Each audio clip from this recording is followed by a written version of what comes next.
Friends, my name is राउथ जलित my name. तो finally है वहां पर एमपीडीटी राउंड 2 का रिजल्ट आ चुका है। व्हाट नेक्स्ट, अब हम क्या क्या कर सकते हैं रिजल्ट में तो जाके आप देख ही लेंगे। Congratulation for that. अगर आपको जो चाहिए था वो मिल गया है, तो नहीं मिला है तो व्हाट नेक्स्ट, और अब क्या क्या स्टेट होगी हमारे पास और क्या ऑप्शन होंगे आगे के लिए, हम इन तमाम चीजों पर आज इस वीडियो में बातें करेंगे। तो चलिए शुरू करें।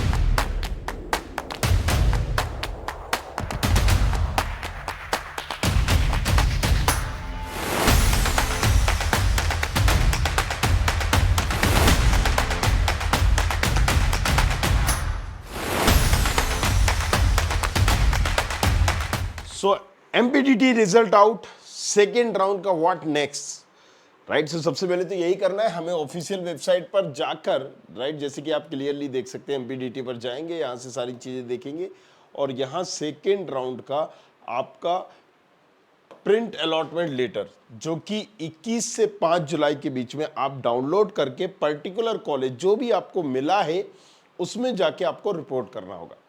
अब इसमें दो तीन तरह के लोग होंगे। पहले तो वो जो अपनी ब्रांच से सेटिस्फाई नहीं है, दूसरे वो जो कॉलेज से सेटिस्फाई नहीं है, और तीसरे वो भी होंगे जो कॉलेज और ब्रांच से तो सेटिस्फाई है लेकिन जिस कॉलेज में हुआ है या तो वहां जाना नहीं चाहते, दूर है, या फिर पैसे की कमी है, वॉट एवर द रीजन हो सकते हैं। सो जो जाना ही नहीं चाहते, कॉलेज और ब्रांच से सेटिस्फाई नहीं है, इन दोनों तीनों केसेस में हमारे पास ऑप्शन बनता है कि हम अगले राउंड में जाएं। अगर ब्रांच से सेटिस्फाई नहीं है और कॉलेज से सेटिस्फाई हो तो एक और अपॉर्चुनिटीज आपको मिलेगी जिसको हम बोलते हैं इंटरनल ब्रांच चेंज, और वो आप मुझसे पूछ भी सकते हैं कि किन बच्चों को, या फिर हमने यहां पर दे भी रखा है, जल्दी हम उसको अपलोड कर रहे हैं। इंटरनल ब्रांच चेंज में क्या क्या ऑप्शन है आपके पास, studentkhबरी.com पे जाना है, यहां पर सारे प्रेडिक्टर और चॉइस फिलिंग टूल दे रखे हैं, राइट। यहां से आप जाके चेक भी करिएगा।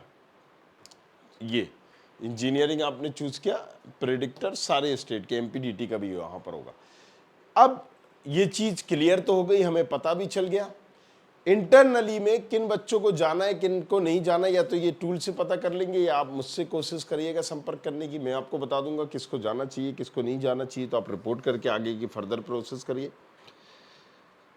अदरवाइज आपके पास एक और ऑप्शन होता है जिसको हम बोलते हैं CLC, कॉलेज लेवल काउंसलिंग। देखो क्या होता है कि एमपीडीटी एक ऑर्गेनाइज जो कराती है काउंसलिंग, एक बॉडी है, कंडक्ट गवर्नमेंट की बॉडी है। ये सारे प्राइवेट कॉलेजेस से, सारे गवर्नमेंट कॉलेजेस से बोलती है कि देखो हम एक प्लेटफॉर्म बना रहे हैं, यहां पर तुम आओ, और सारे कॉलेजेस को हम लेके आते हैं, आपकी कैटेगरी आपकी रैंक के आधार पर कॉलेजेस को अलॉट हो जाएंगे आपको। हम यहां मेक श्योर करेंगे ताकि कोई क्लियरिटी, पारदर्शिता रहे, किसी तरह की धांधली ना हो। इन्होंने राउंड फर्स्ट किया, अब बोलते हैं कि ठीक है राउंड फर्स्ट में अगर आप सेटिस्फाई नहीं है, उसको अपग्रेड वगैरह करना चाहते हैं, हम एक और मौका देते हैं, तो उन्होंने अपग्रेड का मौका दिया। अब राउंड 2 भी करा कि अगर सीटें बच गई चलो हम राउंड 2 कर देते हैं, अब आप इसमें भर लीजिए। राउंड 2 करने के बाद अगर किसी को ब्रांच एक्सचेंज वगैरह करना है तो इंटरनल ब्रांच का भी मौका देंगे। इसके बाद एमपीडीटी हाथ खड़े कर देता है कि देखो भाई अब हम तुम्हें डेट दे देंगे कि 7 से इसके बीच में, या XYZ, अगर आप डेट की बात करें तो यहां पर है CLC, जो कि इंटरनल ब्रांच चेंज के बाद होगी। अगर किसी भी कॉलेजेस में CS की ब्रांच बची, IT की ब्रांच बची है, तो वो इंटरनली चेंज होने के बाद फिर CLC होगी। CLC क्या होगी, 3 बार होगी, या तो 2 अगस्त से 5 अगस्त के बीच में, 7 से 10 और 12 से 14।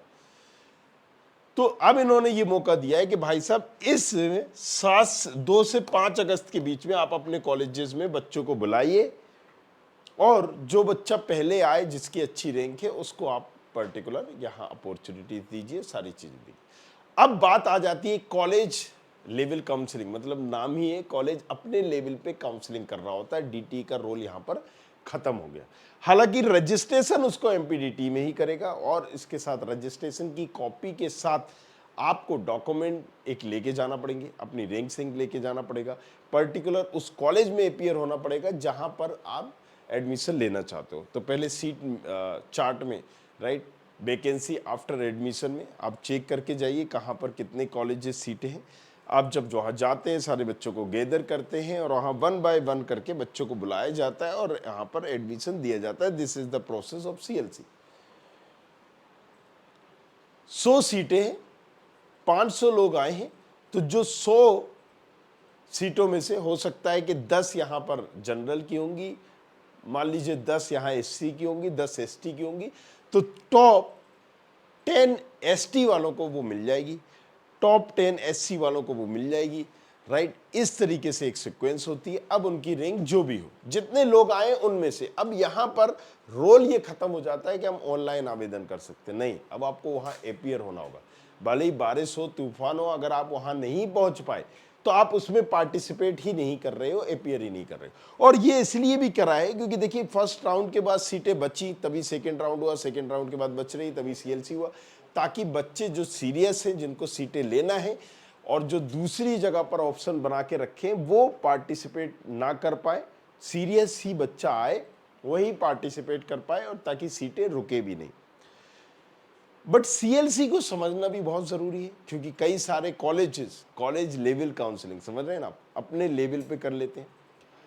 कई कॉलेजेस ने बोला कि SC की सीट, SC वाला कोई बच्चा नहीं आया, हम इसको दे रहे हैं, उसको दे रहे हैं। सो बहुत सारे देखे भी गए कि कहीं ना कहीं राइट सीट मैट्रिक्स नहीं टांगा गया, कई कॉलेजेस द्वारा बताया नहीं गया, राइट, रेंडमली बताया गया। सो इन सब पे तो हमारी नज़र रहेगी, बट CLC पर हम एक डेडिकेटेड वीडियो भी लाएंगे। सो अब आपको करना क्या है, आप जाओ, जाके अपना रिजल्ट देखो, राइट, सारी चीज़ें देखिए कि आपको, आपका सेटिस्फाई है आप नहीं है, कॉलेजेस मिला है नहीं मिला है। अदरवाइज ऑप्शंस आपके पास अभी भी हैं, 3 ऑप्शंस है। बट यहाँ पर CLC में होता क्या है कि यहाँ पर CS की बहुत कम सीटें बचेंगी। CS रिलेटेड जितने भी बच्चे इलेक्ट्रिकल वाले हैं, मैकेनिकल वाले हैं, सिविल वाले हैं, या ऐसी केमिकल टाइप ब्रांचेस हैं, ऑटोमोबाइल, पेट्रोकेमिकल, इस तरह की ब्रांचेस वाले हैं, राइट। सो ये इनको अभी कोई दिक्कत नहीं है, इनको कॉलेजेस अभी भी अच्छे मिल जाएंगे इन ब्रांचेस के लिए।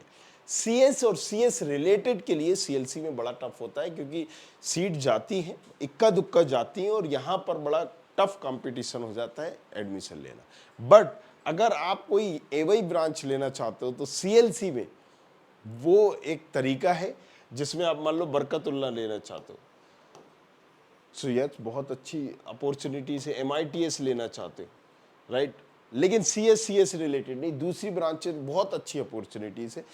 सो डिपेंड करता है कि आप कौन सी ब्रांच लेना चाहते हो। CS और IT या CS रिलेटेड ब्रांच में बड़ा मुश्किल होता है, CLC में बाकी सारी चीज़ें ईजी होती है।